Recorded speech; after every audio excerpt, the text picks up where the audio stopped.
All right, so this is a video about utilitarianism. Utilitarianism is one of the most prominent and important moral theories in Western philosophic history.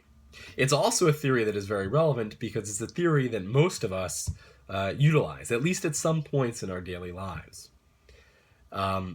So, utilitarianism, and Vaughn introduces it with a case study. And this case study involves a doctor who is on the verge of discovering the cure for heart disease. And this cure would obviously impact thousands and thousands of people, maybe millions of people.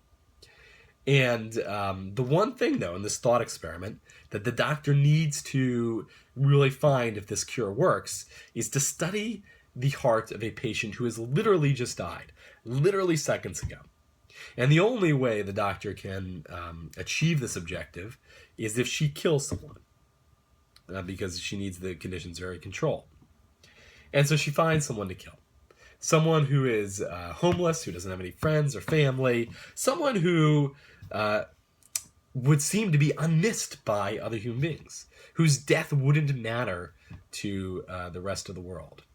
Now, she does it, she kills this patient, she kind of tricks him, and she doesn't feel bad about it because she's accomplished this objective. She has discovered the cure to heart disease. And again, thousands, maybe millions of people are impacted. And the question is, well, what should you do? What would you do if you were the doctor? Now, if you're a utilitarian, you would very likely accept this doctor as doing something legitimate, even as doing what she should have been doing. If you're not a utilitarian, or let me put it like this, if you object to what the doctor was doing, if you say that is wrong, if you say you wouldn't do it, even if it cured heart disease, then you're not a utilitarian. And this is because utilitarianism is based on a consequentialist moral view. And in a consequentialist moral view, consequences are the only thing that matter. Consequences make something right and make something else wrong. And so there are no fundamental values. There are no fundamental rules. There are no fundamental principles other than the consequences. So if murdering someone would produce better consequences, that's what you should do. If lying and destroying someone's career would produce better consequences, that's what you should do. And utilitarianism agrees with this. It says that's the right way to approach morality. And so utilitarianism says whatever action or whatever rule produces better consequences is the action or rule you should perform. Now, this relates to our central course question. The central course question, as we know by now, is whether or not an action or rule produces more bad than good. Is whether or not is how much time and energy we should spend on ourselves versus others. And while a utilitarian can't necessarily give you an exact percentage, the utilitarian would have to say that you have to consider yourself as well as others in your moral calculation. When we think about what we should be doing, we should be thinking about ourselves as well as others. And so this would be different than radical egotism, which says just focus on yourself. Just do what advantages you. And it'd be different than Pascal, which begins moral consideration and moral thinking in terms of oneself. Utilitarianism says at the very basis, at the very foundation of morality is considerations both of yourself and of others. And Vaughn notes that this is really kind of plausible. We think, in general, we intuitively think that we should do something that is beneficial to ourselves and others, and that kind of action is good or legitimate. Okay, so we talked about the idea of benefiting others and producing good consequences. But what kind of consequences are we meant to produce? Utilitarianism is based on the word utility, which means useful. So we could ask, what is it meant to be useful for? And the answer is that it's meant to produce more pleasure than pain. For utilitarians, they think they are basing their moral theory, or they argue they're basing their moral theory on human nature. And human beings, according to utilitarians, naturally want to be happy and naturally want to avoid pain. It's just in our nature. It's just what we're naturally designed to do. And the utilitarians then make the connection between pleasure and happiness and pain and unhappiness. So they say we should by producing more pleasure, we're producing more happiness. And by reducing pain, we're reducing unhappiness. So if you want to kind of think about what utilitarianism is trying to do, if you had to sum it up in a slogan, I think an apt and appropriate slogan would be, make the world a happier place. The person that is making the world a happier place is good. The person that is making the world less happy is bad. And that's it. That's the key. That's the fundamental basis of the theory. That's the fundamental goal. That's your objective. That's what you should be doing. Okay. So if it's based on increasing happiness and decreasing unhappiness, which is itself based on increasing pleasure and based on decreasing pain, you can ask, well, what counts as pleasure? What do we mean by pleasure? And two of the most prominent, the most important, and also the earliest, the kind of the foundational figures of utilitarianism, Jeremy Bentham and John Stuart Mill, give different answers to this. Now we're going to explore this difference in greater depth when we study the Mill excerpt, the Mill writing. So I just want to be very, very brief here. For Bentham, what matters is quantity, the amount of pleasure that you are gaining. And he defines this quantity in terms of fecundity, the ability to have it happen again, its intensity, how strong is the pleasure, the duration, how long does it last, the certainty versus uncertainty, is it going to come? Can one expect this pleasure to arrive? Its remoteness or proximity, is this a pleasure that you have to delay for a long, long time, or is this something that can happen immediately? Its purity, whether it's pure pleasure, whether it's just pleasure, versus how much pain is mixed in. And also the extent, to how many people does it extend? So Bentham's characteristics are all focused on this idea of measuring, quantifying, defining the amount of pleasure or pain that we are going to receive. For John Stuart Mill, he's focused on what we might call the quality of pleasure. And so here he says there's fundamentally different kinds of pleasure. So you could have a great amount, a great quantity of the lower pleasure, and only a small amount of the higher pleasure. But the higher pleasure would still be better. It would be better because it would be more fulfilling, more satisfying. And here he divides higher pleasures in terms of intellectual, superior, emotional, spiritual pleasures versus lower pleasures, which tend to be physical. So he's going to say a small amount of the higher pleasures is better than a great amount of physical pleasures. And again, this is something we're going to study in the Mill excerpt. But a big question arises. So we've defined utilitarianism in terms of increasing pleasure and decreasing pain. We've said that a good utilitarian makes the world happier. But the big question that arises is, well, why should we make the world happier? Why not just make our own world happier? Why not just make ourselves as individuals happier? If human beings naturally desire happiness, wouldn't it be natural just to focus on my happiness? And utilitarians have, I think, two answers to this, or two responses. One answer is that for a utilitarian, we naturally care about others. We naturally feel compassion and empathy and sympathy for others. We are naturally happier when people are happier, when other people are happier. We are naturally sadder when other people are in pain. So this is something we're going to look at in class in terms of a video on narcissism, which essentially shows people that don't care about others. Literally shows psychopaths.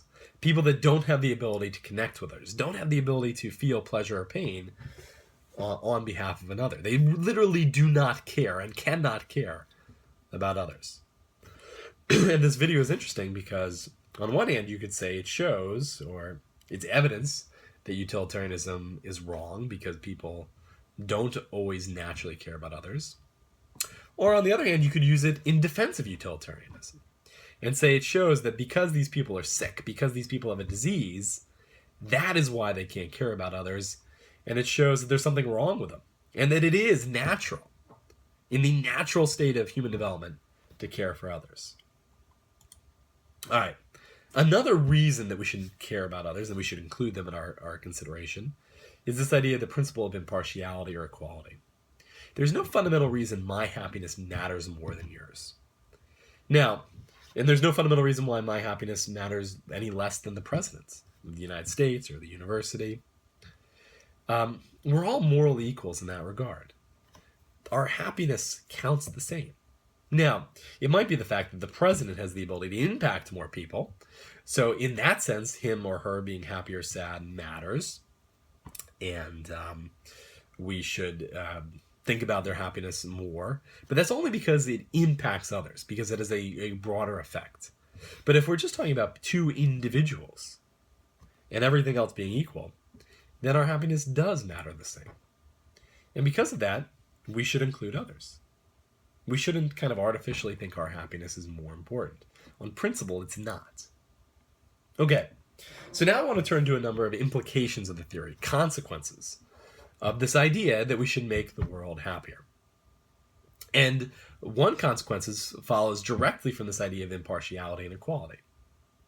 And that means that my individual happiness is no more, but also no less important than anyone else's. A very common mistake that students make is they say, well, if I'm going to be utilitarian, that means I've just got to think about other people, that I've got to completely sacrifice my happiness to others, that I just focus on the needs and the desires of those around me. But for utilitarian, this would be wrong, because you have to include yourself. You have to think about yourself. Your happiness counts. Now, that doesn't mean that the right thing to do isn't something that would make me unhappy, but it just means that I've got to think about my own personal happiness or unhappiness. And if I don't think about it, if I ignore it, then I'm not being a good utilitarian. And we also have to be kind of aware of the type of happiness produced. If I am someone who's very rich, which I'm not, and the tax rate goes up and I lose disposable income, maybe I can't take that vacation I wanted, or I can't stay in 5-star hotels the whole time. That loss of happiness counts. It matters for utilitarian. But let's say those taxes went to feed someone, and otherwise they would starve. Well, then that's a different form of happiness they get from eating, from just having those basic necessities and needs met. And so that would matter more. Another consequence is that because utilitarians focus on pleasure and pain, we have to think about a broader array of people in our considerations. And this was why utilitarianism was very important as a social theory. It began as a way to change society in the 18th century. It began as a way to make society better for a broader group of people who mattered now, that didn't formerly matter. Minorities, people that are oppressed or marginalized, women, they mattered now with utilitarianism because they can feel and experience pleasure and pain. So we've got to think about them. We've got to consider them. Utilitarianism has also been used to make future generations morally relevant. It's not just about our generation here, but we've got to think about how our decisions are going to impact future human beings and whether it's going to make their lives happier or less happy. Utilitarianism has also been used to consider animals, because animals can experience pleasure and pain. They matter. They count. And in fact, we're going to watch a video in class, and we're going to do some work on this related to Peter Singer and a video promoting vegetarianism. And Peter Singer is one of the most famous and controversial utilitarians that is still writing and thinking today. And essentially he says, look, if we're going to make pleasure and pain the basis of our moral theory, well, then in that regard, human beings and animals are morally equal. Both kinds of creatures can experience pleasure and pain, and therefore the foundation of their moral worth is shared. Now, he says, look, because it's pleasure and pain, what matters is not that we can think or we can talk or we can make artwork or we can express ourselves in certain ways. What matters is simply the fact that both kinds of creatures can feel pleasure and pain. Now he draws out some interesting and also very controversial consequences of this. Probably the most controversial being that fetuses and severely mentally handicapped individuals count less than some higher order mammals, like gorillas and chimpanzees. It's because they have a lower capacity to experience pleasure and pain. So they matter less. They matter less than those higher order mammals, and they matter less than normal functioning human beings. We'll talk about whether you agree or disagree with it, but we're going to also apply this kind of thinking to a video that promotes vegetarianism, where essentially they show how factory farms work and the severe pain that animals go through to put meat on our table. And so we got to think about that pain they experience, but we also have to experience the pleasure people get at eating meats. And we'll talk about what a utilitarian should do in that situation. So return to the consequences of the theory. Utilitarianism tries to make the world a happier place. That's the goal. That's the objective. And because of this, it means that what matters is a net gain in happiness. When we think about all the people that are impacted by my rule or by my action or by my behavior, we have to kind of think about everybody involved and then just do whatever produces the most happiness overall.